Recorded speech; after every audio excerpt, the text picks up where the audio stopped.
It is so hot right now that even the birds are fighting over the bird bath. Take a look.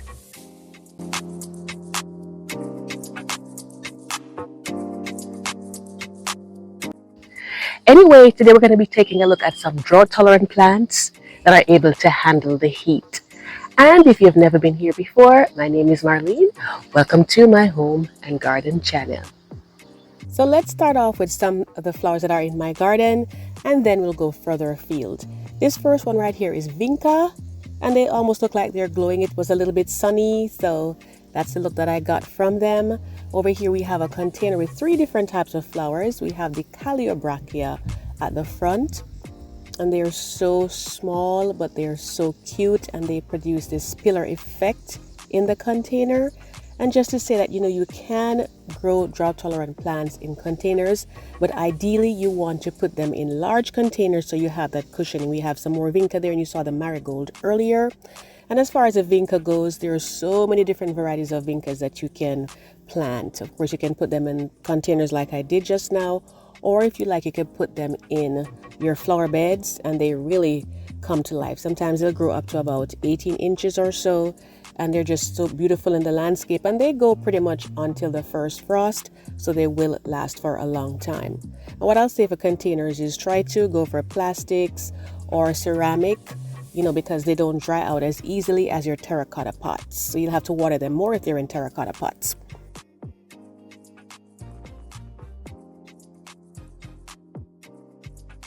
Next we go on to our coneflower, and as you can see, the pollinators love them too. You can see we have both a butterfly and a bee on there at the same time.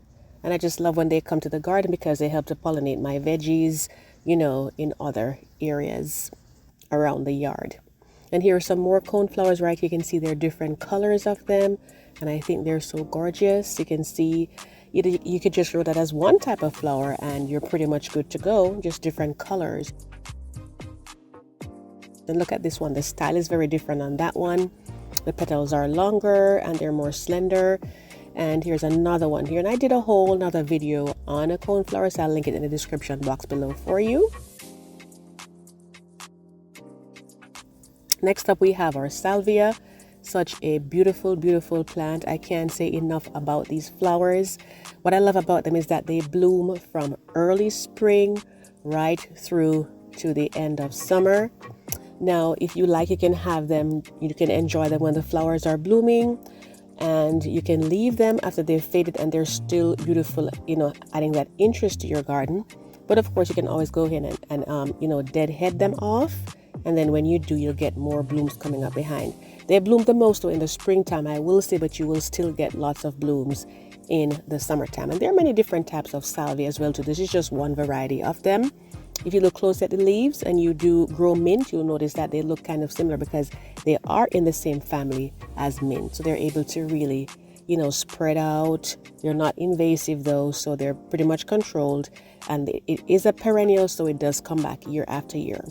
If you're planting them in the warmer time of the year, you'll want to get larger containers. I'd say nothing smaller than this size, because when it's hot and they have to come up, under that stressful condition, it's kind of harder for them to catch up. So it's good to just get larger containers if you are planting them in the warmer season.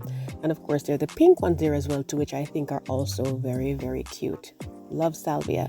And just take a look in my my veggie bed right here. You can see them right next to my cosmos. And speaking of cosmos, that's another one again that is drought tolerant, and this one is an annual. And it's good to have annuals in your garden as well, where you have a little mix of both, especially if they're like the cosmos that actually self-seed. So the seeds will drop, when the flower heads dry out, and then the following year you'll have more. But they're not an invasive plant though, so like if that happens, you don't have to worry and say they're going to take over your whole yard.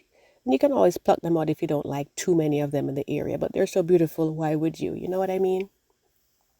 Next we have lavender. That's another one as well that is pretty drought tolerant, and I've heard it said that if your lavender dies on you, it's most likely because you watered it too much, because if you leave them to dry out, they'll be perfectly fine. Not powdery dry, of course, but they really don't require a lot of water. It's that Mediterranean thing about them, and this is one that I'm rescuing right now. It came over like this, but we're getting it back up to shape, and it's going to be perfect as time goes by. Just don't overwater it and we'll be good to go. Next we come to zinnias, and I think they are such a gorgeous flower. Butterflies love them too. They're great pollinator type flowers to have in your garden. And you can see you have the single ones as well, like a single row of petals, or you can have the double ones like you just saw a while ago. And I think the colors are so striking. They definitely say summer, they definitely say warmer weather, and they take you right into spring. They'll get a lot taller, they'll be more beautiful, as they fill out. Next we have black-eyed Susans, and the ones that you're seeing so far, you can tell that they're in the daisy family. They have that similar, type of structure where you have the swirl of petals, and then you have the smaller flowers in the center that don't have petals on them. And this is from the family Compositae, if you're interested in that kind of a thing. And I just think they're just wonderful plants, and they just hold up so well in the heat. Another one would be pentas, and I've planted pentas before, and I think they're really nice, and they're a good thriller plant too. I did it one year as a thriller plant in one of my container gardens, and it came up so well. Even after the cone flowers had kind of dried out, they were still doing their thing, so they last for a really long time. As you can see, pollinators love them too. We have bees here, going around on them.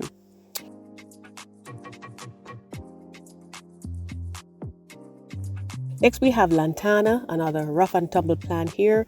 For this one, in some areas it's a perennial, some places it may be an annual, but either way, it's a very good choice for your garden. Next we come to Cana or Kana, as some people prefer to pronounce it. Such a gorgeous plant. You can see how it looks. And you may think that this wouldn't be able to handle heat, but it definitely does. It's very tropical. There's a lot of these growing up in Jamaica. As a child I saw a lot of these, and I just think they're so wonderful. And you can always plant them, like the roots earlier in the season. If not, you can just buy them like you saw there and put them, out in your garden.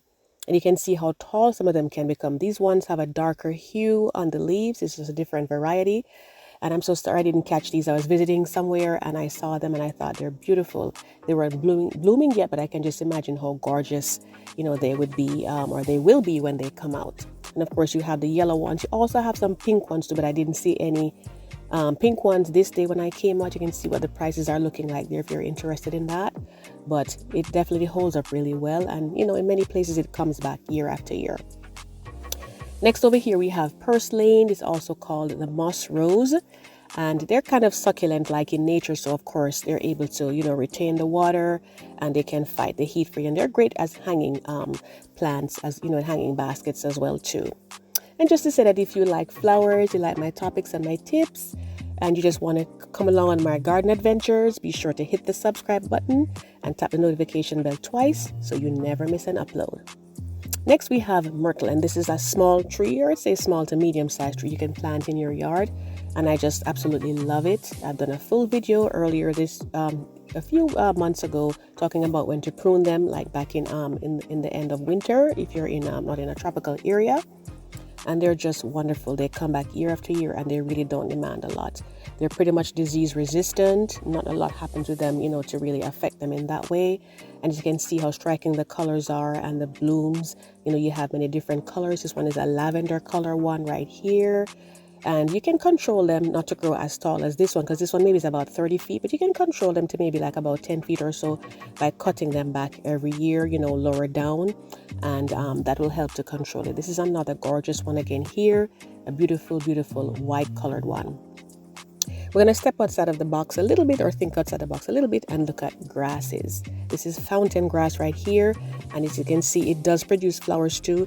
They are wind pollinated, so of course they don't have very large petals to need to attract any pollinators. They actually, get dispersed by the wind, and I think they're so beautiful. And I've seen very good combinations of them in people's gardens, and they look absolutely awesome. So worth considering. So now that we've looked at the different types, let's go ahead and take a look at how to keep these plants cool and healthy in these months. This is what we don't want to see at all.